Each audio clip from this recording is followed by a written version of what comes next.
दोस्तों, दिनाक्षी short hand में आपका स्वागत है। अगर आप चैनल पर नए हैं तो चैनल को सब्सक्राइब करें और बेल आइकन जरूर दबाएं। इस डिक्टेशन की एडवांस आउटलाइंस और वाक्यांश आप हमारे पेड बैच से प्राप्त कर सकते हैं। हमारे पेड बैच में आपको प्रतिदिन सभी डिक्टेशंस की एडवांस आउटलाइंस और वाक्यांश दिए जाते हैं और कुछ ऐसी डिक्टेशंस जो केवल पेड मेंबर्स को ही प्राप्त होती हैं। हमारे पेड बैच को ज्वाइन करने के लिए और बैच के बारे में संपूर्ण जानकारी प्राप्त करने के लिए आप डिस्क्रिप्शन बॉक्स में दिए गए मोबाइल नंबर पर व्हाट्सएप कर सकते हैं। इस डिक्टेशन की डेमो आउटलाइंस आप हमारे टेलीग्राम ग्रुप से प्राप्त कर सकते हैं। तो चलिए डिक्टेशन को स्टार्ट करते हैं। डिक्टेशन 5 सेकंड बाद स्टार्ट होगी।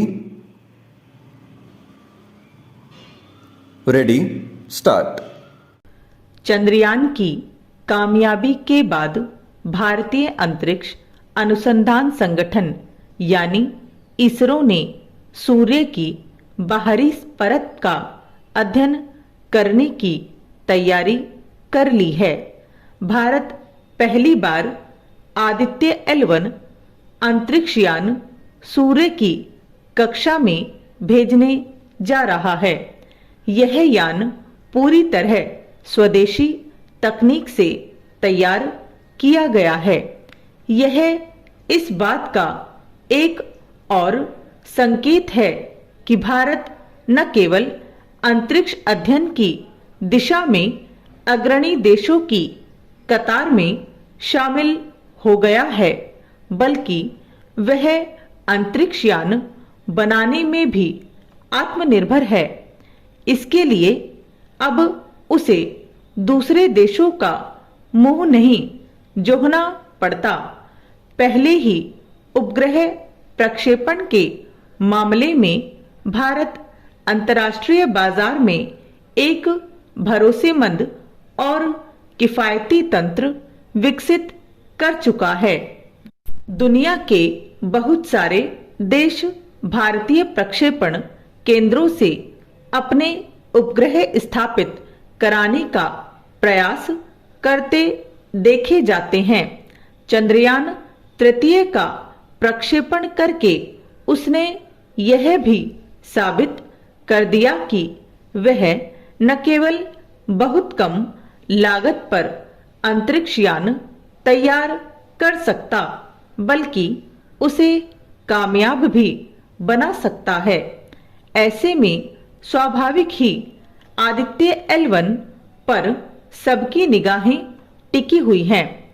सूर्य की सतह का अध्ययन सौरमंडल के दूसरे ग्रहों की अपेक्षा इसलिए कठिन माना जाता है कि वह जलती हुई गैसों का गोला है और उसके तापमान को सहन कर सकने लायक कोई धातु विकसित करना चुनौती है।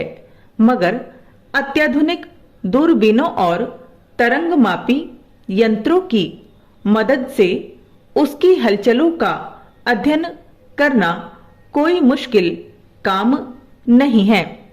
आदित्य L1 को ऐसे 7 यंत्रों से लैस किया गया है।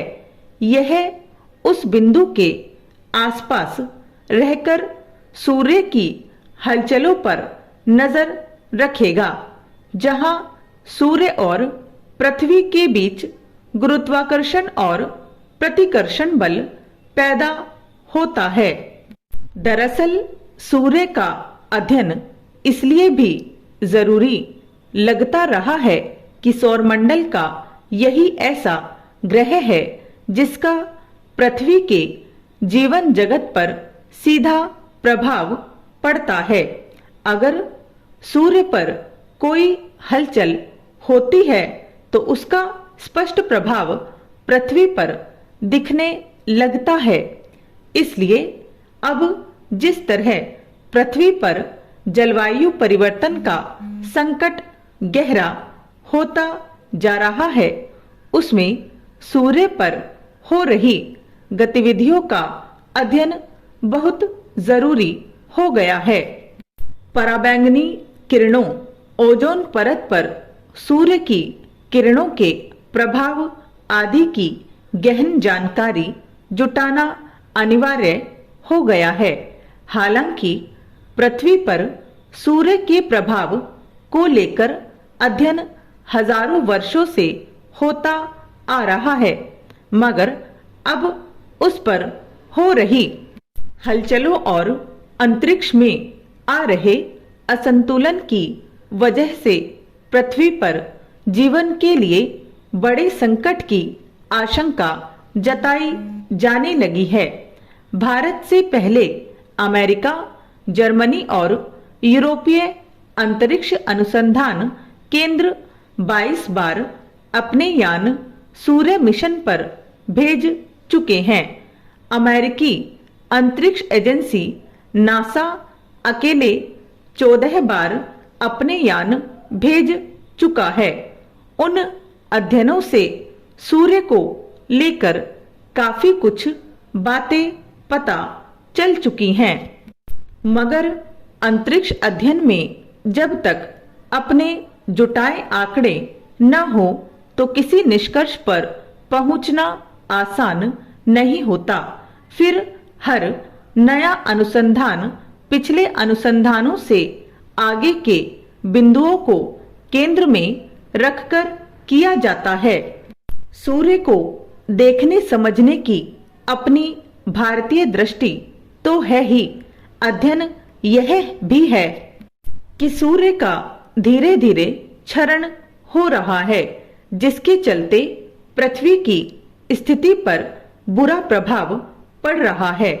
वह क्षरण क्यों हो रहा है, उसे रोकने का क्या उपाय हो सकता है, आदि विषयों पर भी अध्ययन होने हैं। आदित्य L1 से इस दिशा में बेहतर नतीजों की उम्मीद की जा रही है।